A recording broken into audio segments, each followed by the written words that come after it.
चलिए, आज का हमारा टॉपिक है परमुटेशन एंड कॉम्बिनेशन। बड़ा मज़ेदार टॉपिक है। इसकी इतनी जगह यूटिलाइजेशन रहता है, इतना जगह क्या रहता है।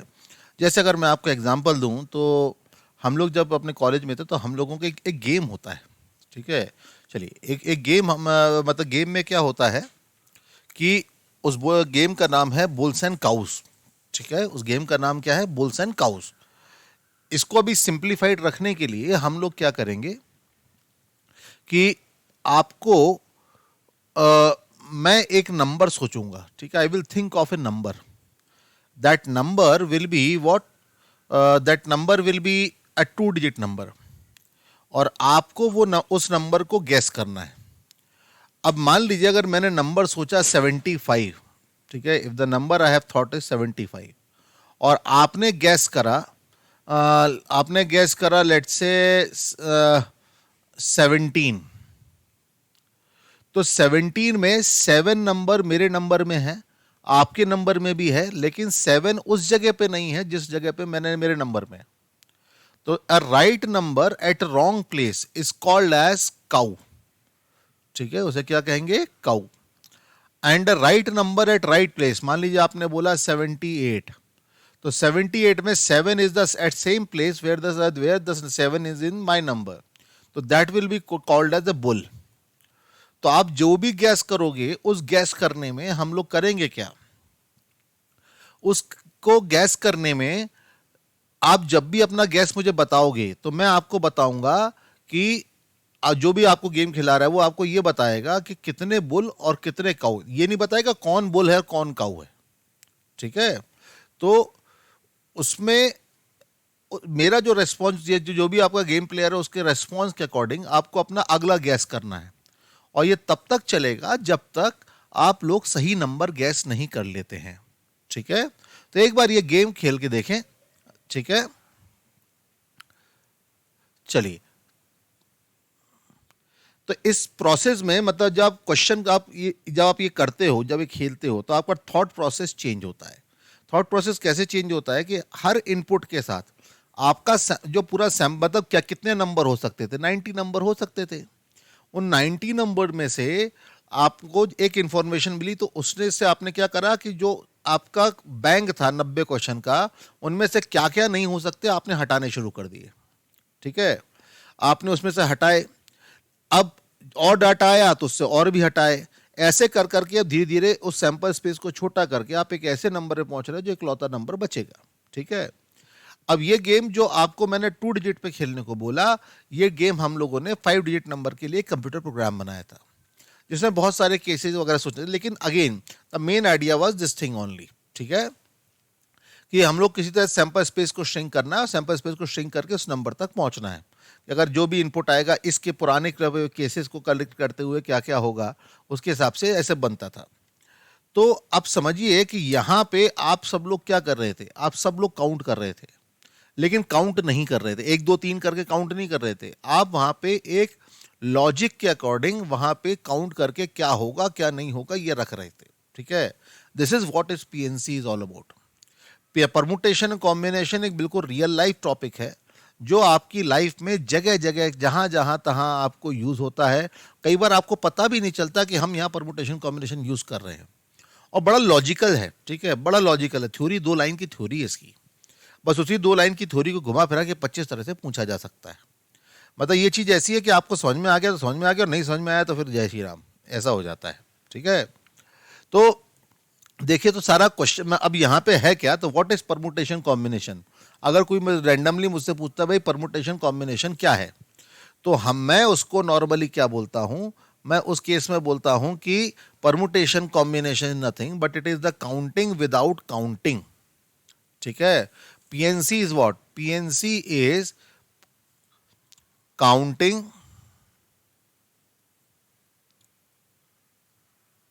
Without counting. मतलब जैसे फॉर एग्जाम्पल अगर मैं आपसे बोलता हूं कि एक क्लास में 10 बेंचेस लगी हैं और हर बेंच पे 4 बच्चे बैठ सकते हैं, तो बताओ क्लास में कितने बच्चे बैठे हुए हैं? तो सीधा सीधा आंसर हो जाएगा 40। आपने वहां पे 1 2 3 4 5 6 करके काउंट नहीं करा ना, आपने वहां पे एक लॉजिक लगाया। ठीक है, आपने एक वहां पे लॉजिक लगाया, और उस लॉजिक के अकॉर्डिंग आप लोगों ने काउंटिंग की। तो you have counted but you haven't counted, that is what PNC is all about. ठीक है, तो पूरा का पूरा पीएनसी जो है वो किस पे डिपेंडेंट है? पूरा का पूरा पीएनसी जो है वो डिपेंडेंट है दो बेसिक थ्योरम्स पे। फंडामेंटल प्रिंसिपल ऑफ काउंटिंग, जिन्हें प्रिंसिपल ऑफ काउंटिंग बोला जाता है, फंडामेंटल प्रिंसिपल ऑफ काउंटिंग, इसमें दो रिजल्ट हैं। ठीक है, एक है प्रिंसिपल ऑफ एडिशन और दूसरा है प्रिंसिपल ऑफ मल्टीप्लिकेशन। ठीक है, तो दोनों क्या क्या होते हैं उनकी बात करते हैं। तो अपनी कॉपीज में आप लोग लिखिएगा। ठीक है, पहला जो है कि आप इस पहले जो भी पहले उसके लिए ग्राउंड बेस में आपको बता देता हूं कि let a job A can be done in M ways. एक जॉब है जो एम वेज से करा जा सकता है, and a job B that can be done in N ways. दो अलग अलग जॉब हैं। ठीक है, एक एम वेज से हो सकता है और एक एन वेज से हो सकता है। ठीक है, तो इनको अब यहां पे पहली चीज आती है कि number of ways of doing a job A और जॉब बी। जो पहला रिजल्ट बोलता है वो क्या है? Total number of ways of doing job A और job B is M plus N. ठीक है, और दूसरा क्या बोलता है कि total number of ways of doing job A and job B is M into N. ठीक है, ध्यान देना, जॉब ए और जॉब बी में से कोई भी एक हो जाए तो total number of ways of doing either of them will be M plus N, और total number of ways of doing job A and job B simultaneously will be equals to M into N.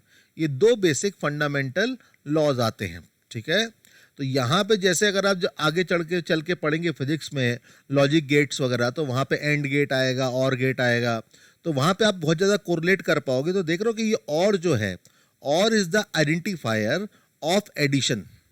ठीक है, and is the identifier of multiplication.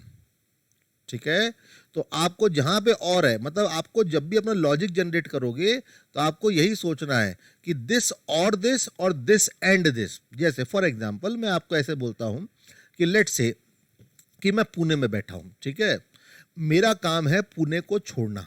I want to get out of Pune.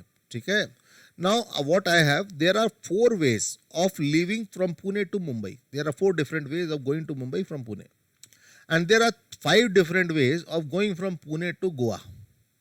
Now I want to leave Pune.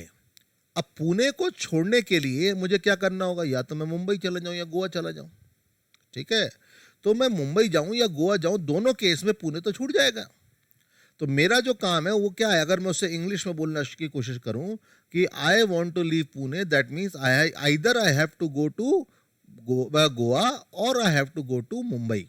ठीक है, तो गोवा जाने के 5 तरीके और मुंबई जाने के 4 तरीके। तो ये रहा पुणे, पुणे से मुंबई ये आपके 4 तरीके, पुणे से गोवा ये आपके 5 तरीके।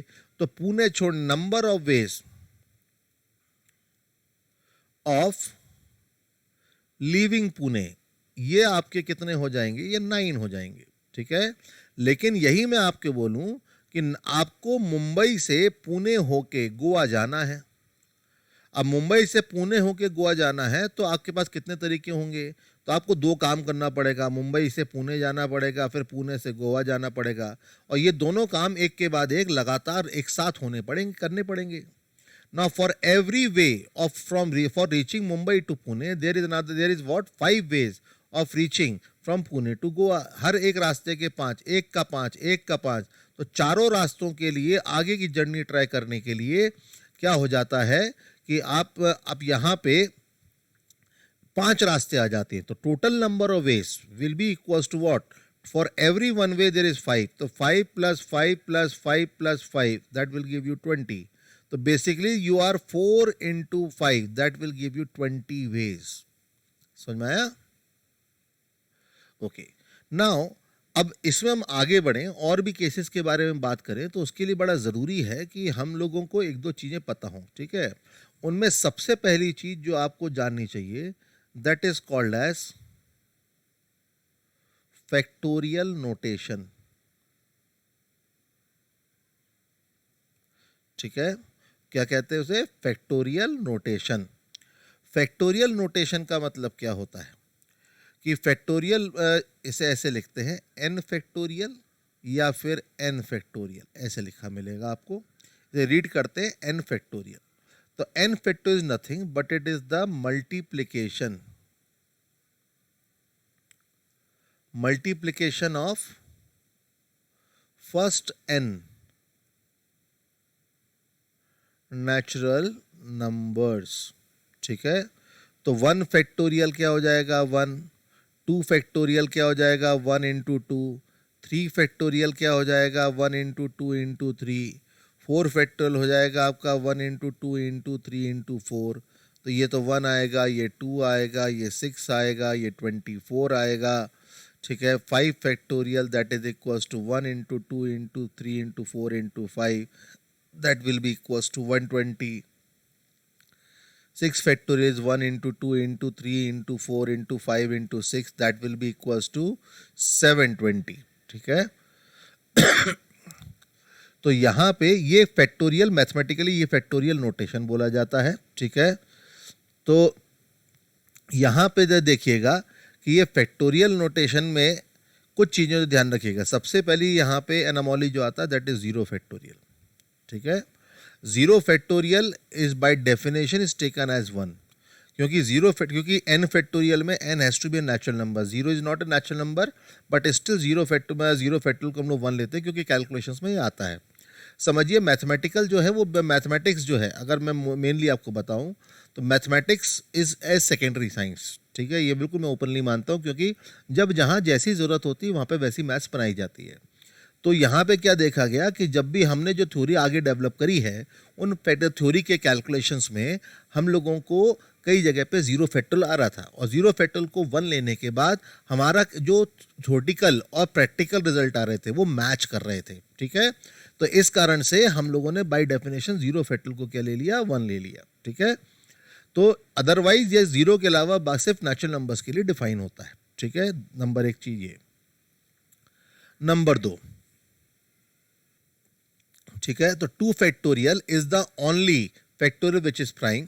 1 factorial is equals to 1, this is neither prime nor composite. ठीक है, और इसके अलावा बाकी जितने भी आपके फैक्टोरियल होंगे, n factorial for n greater than equals to 3, all of them are composite numbers. ठीक है, सारे के सारे क्या होंगे? Composite number. तो अगर मैं आपसे बोलता हूं यहां पे कि n फैक्टोरियल, तो n फैक्टोरियल मतलब 1 इंटू 2 इंटू 3 इंटू 4 इंटू 5, ऐसे करते कहाँ तक? n माइनस 1 इंटू n तक। लेकिन अगर मैं यही बात करूं n माइनस 1 फैक्टोरियल की, तो ये 1 इंटू 2 इंटू 3 इंटू 4, ऐसे करते कहाँ तक? n माइनस 1 तक। अगर मैं दोनों को डिवाइड कर दूं तो n factorial upon n minus 1 factorial, इसकी वैल्यू क्या रहेगी? जब डिवाइड करूंगा तो देख रहे हो ये सब ये वाला पार्ट और ये वाला पार्ट कैंसिल हो जाएगा, you will left with only n। ठीक है, आपके पास सिर्फ n रह जाएगा। तो देयरफॉर हम क्या कह सकते हैं कि n factorial is n time n minus 1 factorial. Similarly हम इसको n into n minus 1 into n minus 2 factorial, ऐसे करके और भी आगे हम इसके लिख सकते हैं। ठीक है, तो एक तो ये कंडीशन है। इसके ऊपर एक क्वेश्चन में मैं था कि एक क्वेश्चन कुछ इस तरह से था कि find sigma r is equals to 1, r equals to 1 to 100, r into r factorial. इसका सम निकालना है कि इसका सम कितना होगा। ठीक है, अब ये डिफरेंस सीरीज का क्वेश्चन है। सीक्वेंस सीरीज में आप यहाँ पे क्या कर सकते हो कि यहाँ पे r इक्वल्स टू 1 से लेके 100 है, तो ये आगे वाले r को r प्लस 1 माइनस 1 ऐसे लिख दीजिए और ये r फैक्टोरियल हो जाएगा। इससे ये एक्सप्रेशन क्या बन जाएगा? सिग्मा r इक्वल्स टू 1 से लेके 100। तो ये आपका r+1 into r factorial minus r factorial, लेकिन r+1 इंटू आर फैक्टोरियल कितना हो जाएगा, r+1 का फैक्टोरियल। तो sigma r equals to 1 to 100, ये आपका r+1 factorial minus r factorial हो जाएगा। अब यहाँ पे जब एडअप करोगे, आप r की वैल्यू 1 डालोगे, तो ये आपका 2 factorial minus 1 factorial, 3 factorial minus 2 factorial, 4 factorial minus 3 factorial, ऐसे करते करते लास्ट में 101 फैक्टोरियल माइनस 100 फैक्टोरियल। अब देखिए 2 फैक्टोरियल कैंसिल हो गया, 3 फैक्टोरियल, 4 फैक्टोरियल सब कैंसिल होते जाएंगे।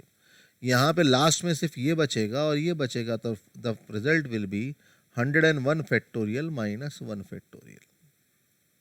ठीक है, तो इस तरह से ये एक रिजल्ट आ जाता है। तो एग्जाम्पल है सीक्वेंस सीरीज बेस्ड जो फैक्टोरियल में यूज करा जाता है। ठीक है, अब जैसे कि हमने बोला कि n फैक्टोरियल जो है, n factorial is a composite number. Composite number मतलब आपके ये प्राइम नहीं होगा। ठीक है, ये इसके नंबर ऑफ डिवाइसेस जो होंगे वो 2 से ज़्यादा होंगे। तो number of devices are greater than 2। It will have at least 3 distinct divisors, क्योंकि किसी भी नंबर के 2 डिवाइजर तो बाय डिफ़ॉल्ट होते हैं, the number and number itself and unity. उसके अलावा का तीसरा रहेगा तो हम उसे कंपोजिट नंबर बोलेंगे। अब हर कंपोजिट नंबर को हम लोग क्या कर सकते हैं, ये मैं शुरू में बात क्यों कर रहा हूँ, क्योंकि इस पर कुछ बेस क्वेश्चन जो बनते हैं n फैक्टोरियल पे वो हम देख रहे हैं और ये सब लॉजिक बेस्ड है। ठीक है, इसमें मतलब कोई ऐसा नहीं है कि कोई क्रांतिकारी चीज़ करनी है, इट्स टोटली लॉजिक बेस्ड। ठीक है, तो हर कंपोजिट नंबर को हम प्राइम फैक्टर्स में ब्रेक कर सकते हैं।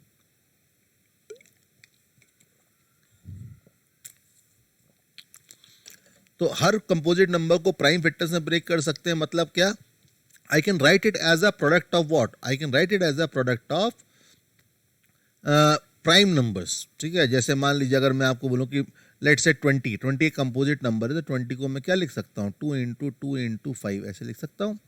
तो it can be written as a product of the different powers of a prime number. तो 2 स्क्वायर इंटू 5 ऐसे आ गया। तो every composite number can be broken up into the prime factors. ठीक है, तो जब मैं इसे ब्रेक करूंगा तो देख रहे हो ये कोई भी n फैक्टोरियल जो होगा वो 2 की पावर a होगा, 3 की पावर b होगा, 5 की पावर c होगा।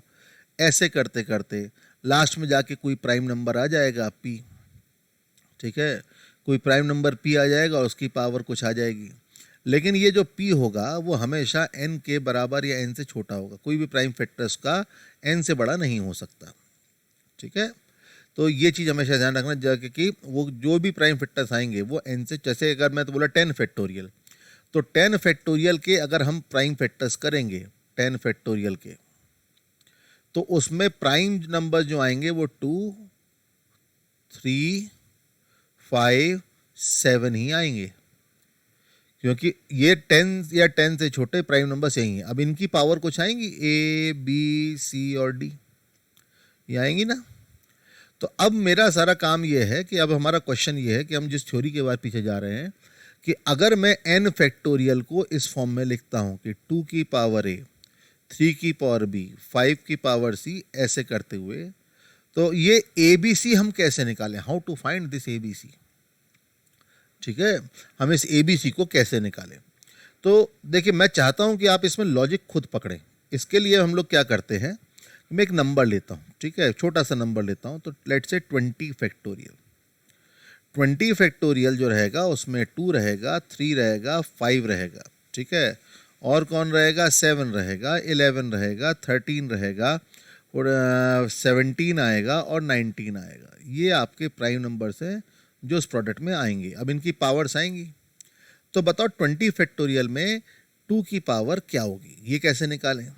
तो देखिए हम ये कैसे काउंट करें कि एवरी, ठीक है, एवरी इवन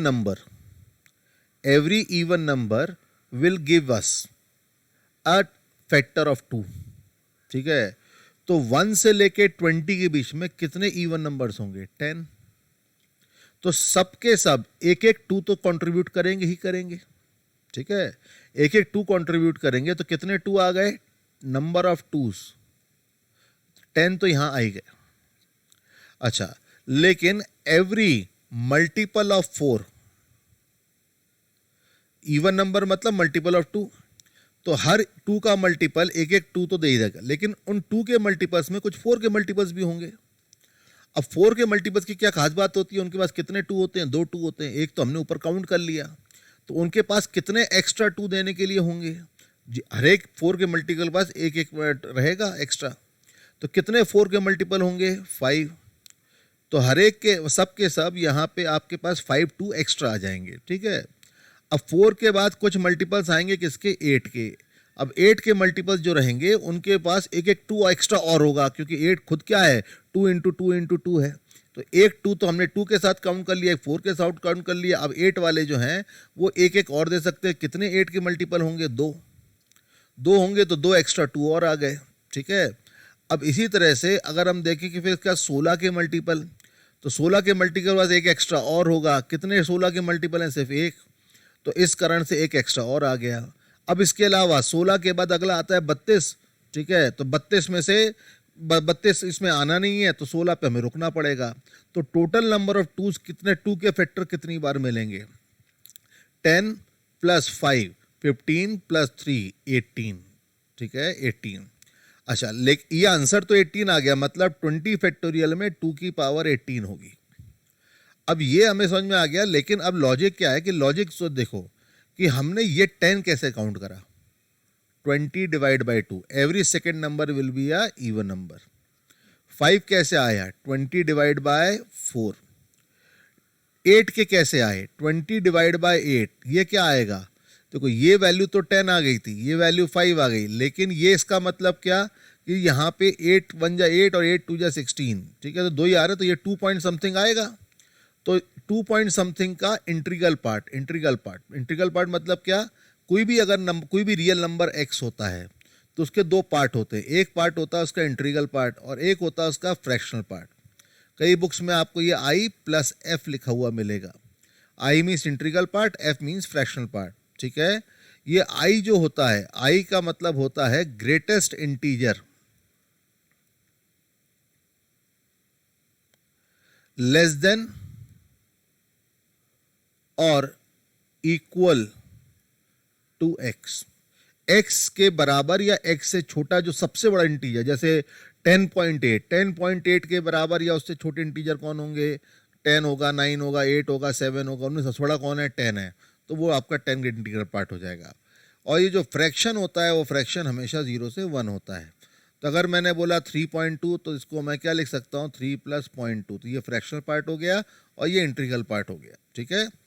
तो यहाँ पे ये स्क्वायर ब्रैकेट का मतलब कि जो भी 20/8 आएगा उसका इंटीग्रल पार्ट कितना आ गया, 2।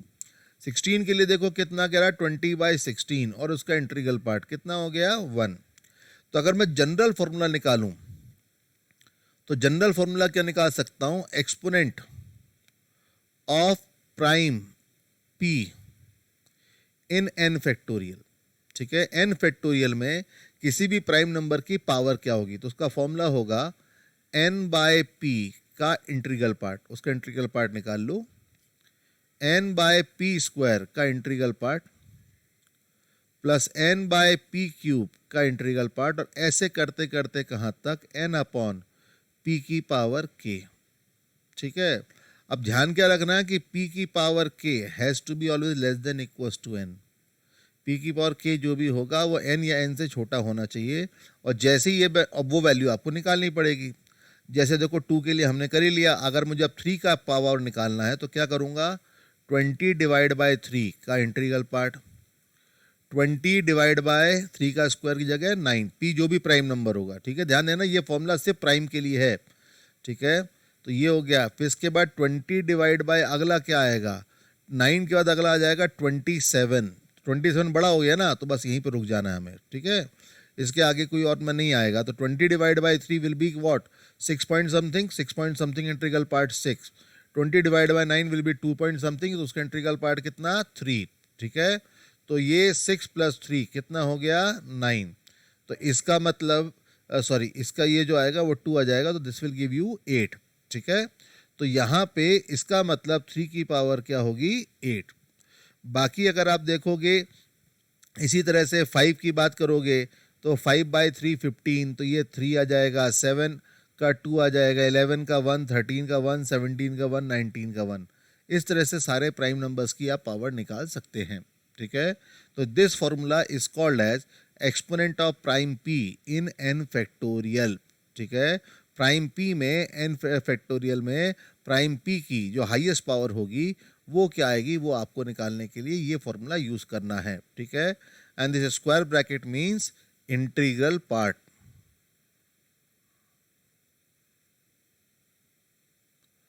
ठीक है। अगला क्वेश्चन जो हम लोगों को यहाँ पे आता है, मैं सिंपल सा क्वेश्चन पुटअप करता हूँ। क्वेश्चन ये है कि 1 फैक्टोरियल 1 है, 2 फैक्टोरियल 2 है, 3 फैक्टोरियल आपका 6 है, 4 फैक्टोरियल 24 है, 5 फैक्टोरियल 120। तो एक चीज जो हम लोग नोट कर सकते हैं वो क्या है कि n factorial will always end with 0 if n is greater than equals to 5, ठीक है। तो एक क्वेश्चन मैं इसमें जोड़ता हूं, ये हिंट है इस क्वेश्चन के लिए। क्वेश्चन है कि 1 factorial plus 2 factorial plus 3 factorial ऐसे करते हुए कितना है k फैक्टोरियल तक, that is equals to n square, ठीक है। इसकी वैल्यू क्या है, n square. Find the number of ordered pair k, n satisfying the equation।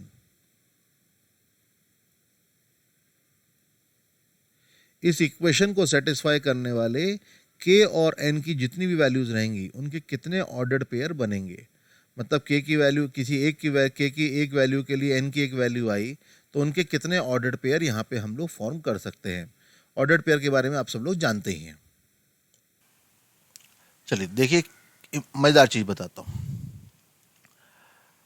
अगर जब भी मैं दो नंबर्स को मल्टीप्लाई करता हूं, ठीक है, if I multiply any two numbers m और n, तो उसके यूनिट डिजिट पे क्या आएगा, what will be there at the unit digit of this number, that will totally depend on the unit digit of m and n। अगर मैंने मान लीजिए 23 को 57 से मल्टीप्लाई करा तो यूनिट डिजिट पे क्या आएगा, यूनिट डिजिट पे 7 3 या 21, 21 का यूनिट डिजिट आता है 1, 1 आएगा। बाकी दुनियादारी से मतलब नहीं, आगे जो बनेगा बनेगा, लेकिन यूनिट डिजिट पे 1 ही आएगा, ठीक है। अब सोचो कि अगर कोई भी नंबर, ऐसा कोई भी नंबर है जो 1 से एंड कर रहा है, अगर मैं उसका स्क्वायर करूंगा, ठीक है, तो उसके यूनिट डिजिट के एंड में 1 ही आएगा। अगर कोई नंबर 2 से एंड कर रहा है, उसका मैं स्क्वायर करूंगा तो इसका प्रोडक्ट जो होगा वो हमेशा 4 से आएगा। 3 वाला जो होगा वो 9 आएगा, 4 वाला जो होगा वो 6 आएगा, 5 वाला जो होगा वो क्या आएगा, 5 वाला जो होगा वो आपका 5 से आएगा, फिर 6 वाला 6 से आएगा, 7 वाला 9 से आएगा, 8 वाला 4 से आएगा, 9 1 से आएगा और 0 वाला 0 से आएगा, ठीक है। मतलब कोई भी नेचुरल नंबर का अगर स्क्वायर करोगे तो it will always end with what, उसके पास ऑप्शन ही क्या है, 0 1 4 9 6 5, these are the only 6 option. मतलब no square will ever end with 2 3 7 and 8। 2 3 7 8 से कोई भी स्क्वायर कभी एंड नहीं करता है। किसी भी नेचुरल नंबर का स्क्वायर 2 3 7 या 8 से एंड नहीं करेगा, ठीक है। अब देखिए कि क्या होगा कि 1 फैक्टोरियल होता है 1, 2 फैक्टोरियल होता है 2, 3 फैक्टोरियल होगा 6, 4 फैक्टोरियल होगा 24, ठीक है, और 5 फैक्टोरियल 120 एंड सो ऑन, ऐसे करते। तो आप देखिए कि इन चारों का सम जो है वो आ रहा है 33। इसके आगे के जितने भी नंबर आ रहे हैं वो सब किससे एंड कर रहे हैं, 0 से। तो इन सब का जो सम होगा वो किससे एंड करेगा, 3 से। लेकिन ये परफेक्ट ना ये परफेक्ट स्क्वायर है, तो कोई भी परफेक्ट स्क्वायर 3 से एंड करता ही नहीं है। इसका मतलब ये हुआ कि यहां पे k की वैल्यू जो आएगी, k can not be greater than और इक्वल्स टू 4, क्योंकि अगर 4 है तो 33 और 4 के आगे है तो एंड विथ 3 है ही। तो इस कारण से ये सम एन स्क्वायर के बराबर हो ही नहीं सकता अगर k की वैल्यू 4 या 4 से ज्यादा होगी। ठीक है, तो इस कारण से k की वैल्यूज हमारे पास बची क्या क्या, 1 2 और 3 देख लेते हैं। अगर k की वैल्यू 1 होगी, ठीक है, तो यहां पे देखिए भी जब जो बातें करी हमने उसको यहां पे अब जैसे देखेंगे कि देखिए कोई भी नंबर हम जब मल्टीप्लाई करते हैं तो squares will always and with 0 1 4 9 6 5 2 3 7 8। So if k is greater than or equals to 4, this cannot be equals to a perfect square. Hence the possible values of k you are left with are only 1 2 and 3. If k is equals to 1, then what will happen, you will get n square equals to 1, therefore n equals to 1. ठीक है, if you get k equals to 2, you will get n square equals to 3, जो possible नहीं है। और k की value अगर आप 3 रखते हो तो आपको n स्क्वायर की वैल्यू 9 आती है, जिससे n की वैल्यू क्या आ जाती है 3। तो इसका मतलब आपके पास सिर्फ दो ही ऑर्डर्ड पेयर आ रहे हैं, एक 1,1 और एक आ रहा है 3,3। These are the only two ordered pairs of k and n, where k and n are natural numbers. ठीक है, k और n क्या होंगे, नेचुरल नंबर्स होंगे, तो इतने होंगे। अगर मैं बोलता k और n इंटीजर्स हैं, ठीक है, अगर मैं बोल देता k और n इंटीजर्स हैं तो थोड़ा सा चेंज हो जाता। क्यों, तब यहाँ पे n की वैल्यू +-1 और n की वैल्यू +-3 दोनों आ सकती थी। ठीक है, तो इस तरह से हम लोग यहाँ पे ये वैल्यूएट ये क्वेश्चन हम लोग यहाँ पे कर सकते थे। तो हमारे पास कितने आंसर आएंगे, the answer of to this question will be equals to what, 2। Number of ordered pairs will be 2। Okay, अगला क्वेश्चन आप लोगों के सामने है कि find the number of zeros in the end of 50 factorial. 50 factorial के end में कितने जीरो आएंगे ये आपको बताना है। ठीक है, क्योंकि देखो 5 या 5 से बड़े जितने फैक्टोरियल होंगे सबके सब जीरो से एंड करेंगे, लेकिन एंड में कितने जीरो आएंगे ये कैसे पता चलेगा, ये आपको निकालना है। ठीक है, 50 फैक्टोरियल किसी के किसी भी नंबर के एंड में कितने जीरो आएंगे ये डिपेंड करता है कि उस नंबर में 10 की पावर क्या होगी। अगर 10 की पावर 2 है, ठीक है, 10 की पावर अगर 2 है तो आप क्या कर सकते हैं, 10 की पावर 2 है तो आप कितने निकाल सकते हैं, दो एंड में 2 जीरो आएंगे, 3 है तो 3 आएंगे। ठीक है, तो कितने 10 की पावर क्या होगी, लेकिन 10 खुद प्राइम नंबर है नहीं, तो हम 10 का पावर क्या होगा ये निकाल नहीं सकते। ठीक है, क्योंकि कई लोग यहाँ पे गलती क्या करते हैं, रॉन्ग जो मिस्टेक होती है इस तरह क्वेश्चंस में, वो मिस्टेक क्या होती है, वो कई लोग सीधे वो फॉर्मूला बताया था ना प्राइम नंबर का, सब 50 डिवाइड बाय 10 का ये, ठीक है, तो ये आ जाएगा कितना 5, और उसका तो 100 तो बड़ा हो जाएगा, तो आंसर इज ओनली 5। आंसर 5 गलत है क्योंकि 10 प्राइम नंबर नहीं है। देखिए आप जब 50 फैक्टोरियल को लिखोगे तो ये 2 की पावर आएगा, कुछ 2 की पावर ए, 3 की पावर बी, 5 की power c and so on, ऐसे 47 तक।